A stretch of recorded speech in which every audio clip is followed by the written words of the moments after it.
नए साल की शुरुआत और उसे मनाने की परंपरा का इतिहास बहुत पुराना और विविध है।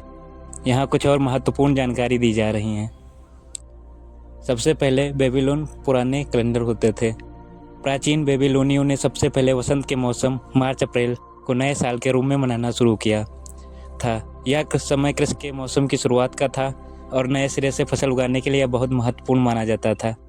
बेबीलोन का नया साल 11 दिनों तक चलता था और इसमें धार्मिक अनुष्ठान, नृत्य और आनंद के विभिन्न आयोजन होते थे। प्राचीन रोम में भी नया साल मनाने की परंपरा थी, लेकिन यह मार्च से शुरू होता था।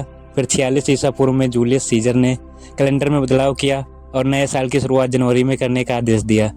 सीजर ने जूलियस कैलेंडर का निर्माण किया, जो बाद में आधुनिक ग्रेगोरियन कैलेंडर का आधार बना।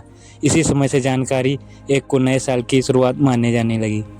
जनवरी का नाम रोमन देवता जानूस के नाम पर रखा गया था। जानूस द्वार के देवता थे और उनके पास 2 चेहरे होते थे, एक अतीत को देखता था और दूसरा भविष्य को। इसी कारण से जनवरी का महीना नए साल के लिए चुना गया, क्योंकि यह एक नए अध्याय की शुरुआत को दर्शाता था।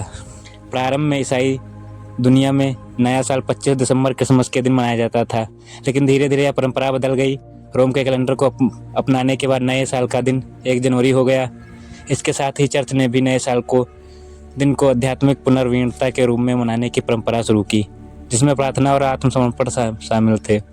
चीनी नया साल चीनी कैलेंडर के अनुसार नया साल फरवरी में आता है और यह चंद्र कैलेंडर पर आधारित है। यह पर्व 15 दिन तक चलता है और इसमें विशेष आयोजन, परेड और पारंपरिक नृत्य होते हैं, जैसे कि ड्रैगन डांस। हिंदू नया साल भारतीय उपमहाद्वीप में विभिन्न संस्कृतियों के अनुसार नए साल की शुरुआत होती है। उदाहरण के लिए दीपावली के समय हिंदू कैलेंडर के अनुसार नया साल मनाया जाता है, जबकि अन्य क्षेत्रों में जैसे कि माघ शुद्ध एकादशी के दिन नया साल मनाया जाता है। आजकल नए साल का उत्सव दुनिया भर में विभिन्न रूपों में मनाया जाता है। पश्चिमी देशों में 31 दिसंबर की रात को नए साल का स्वागत किया जाता है और कई स्थानों पर आतिशबाजी पार्टी और संगीत कार्यक्रम आयोजित होते हैं।